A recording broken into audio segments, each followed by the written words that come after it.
ambaye atawasilisha taarifa hiyo kwenye Baraza la Wawakilishi. Sasa mdhibiti na mkaguzi mkuu wa hesabu za serikali amemkabidhi rais kama tulivyosema, na rais amemkabidhi spika, na spika alikabidhiwa ripoti hii tarehe 12 mwezi wa 5 2025.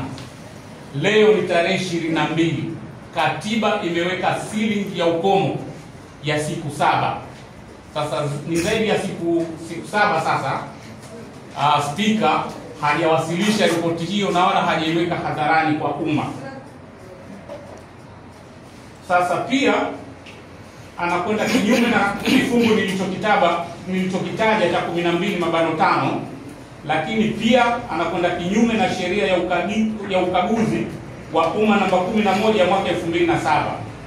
Kitendo cha spika kuitunza ripoti hiyo kama mali yake binafsi bila ya kuipeleka kwa wawakilishi waliochaguliwa na wananchi ni dhihirisho la usaliti kwa taifa letu, na ni ishara tosha kuwa kuna njama chafu za kuficha ukweli wa matumizi mabaya ya fedha za umma, ufisadi, ubadhirifu na hujuma dhidi ya maslahi ya wananchi wa Zanzibar.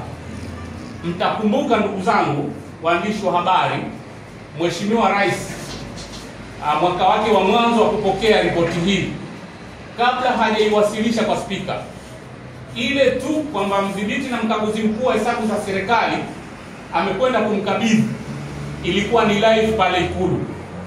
Sasa miaka 3 baadaye anakabidhiwa ripoti yeye rais, imekuwa ni siri yake, hakumwita mtu, lakini pia na spika ambaye anasimamia chombo ambacho kinawakilisha wananchi wa Zanzibar, na katiba inalazimisha kwamba ripoti hii inatakiwa ndani ya siku 7 baada ya kuipokea aiwasilishe kwenye Baraza la Wawakilishi.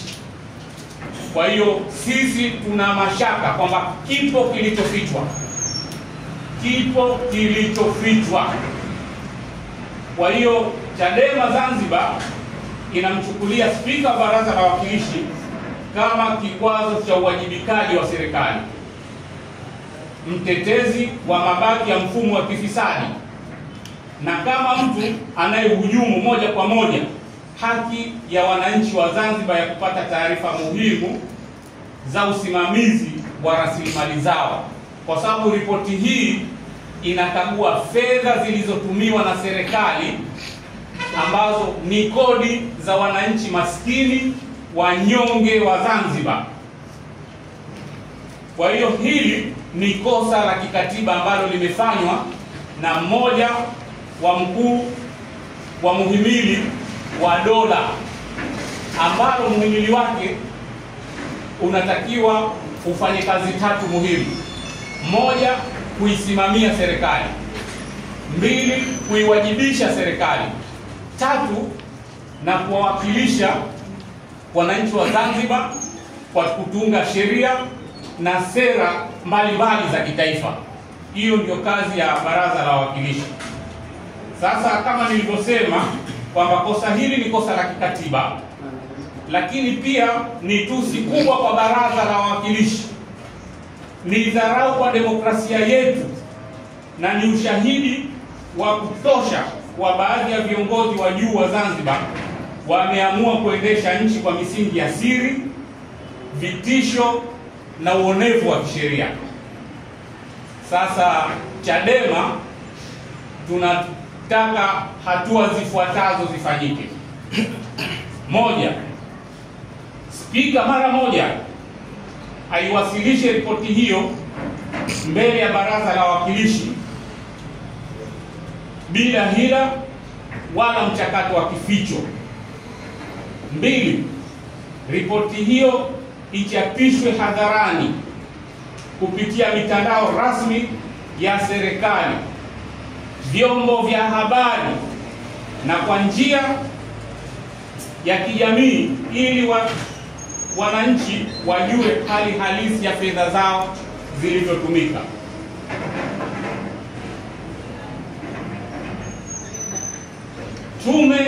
Namba 3, tume ya maadili ya viongozi wa umma imchunguze spika kwa uzembe huu, upendeleo huu wa kuficha ripoti ya matumizi ya fedha za umma na matumizi na kwa jinsi alivyotumia matumizi mabaya ya mamlaka yake. Namba 4, tunawataka wajumbe wa baraza la wawakilishi wa vyama vyote waliopo, kwa maana ya wajumbe kutoka Chama cha Mapinduzi na wajumbe kutoka chama cha ACT Wazalendo, kwa sababu hawa wapo pale wanawawakilisha wananchi wa Zanzibar. Kwa hiyo kwa niaba ya wananchi wa Zanzibar wasimamishe kinachoendelea kufanywa kwenye vikao vya baraza la wawakilishi.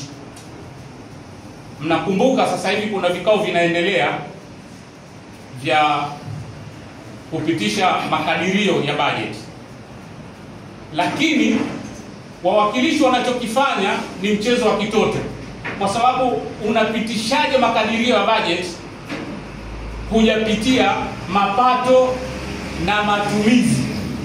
Kwa sababu hii ni ajenda ya mwisho kwenye vikao vyovyote, kwenye bajeti zozote zile, makadirio yanakuwa ni ajenda ya mwisho. Kwanza lazima upitie mapato, upitie matumizi, na hiyo ndio kazi ambayo mdhibiti na mkaguzi mkuu wa hesabu za serikali kwa niaba ya katiba ya Zanzibar ameifanya hiyo kazi. Sasa ni jukumu la wajumbe wa baraza la wawakilishi kupitia oversight committee kabla ya baraza zima, ili waweze kuichakata ripoti hii, waweze kuchambua, waweze pia kutoa mapendekezo na waweze kufanya kazi ya wananchi, kuisimamia na kuiwajibisha serikali.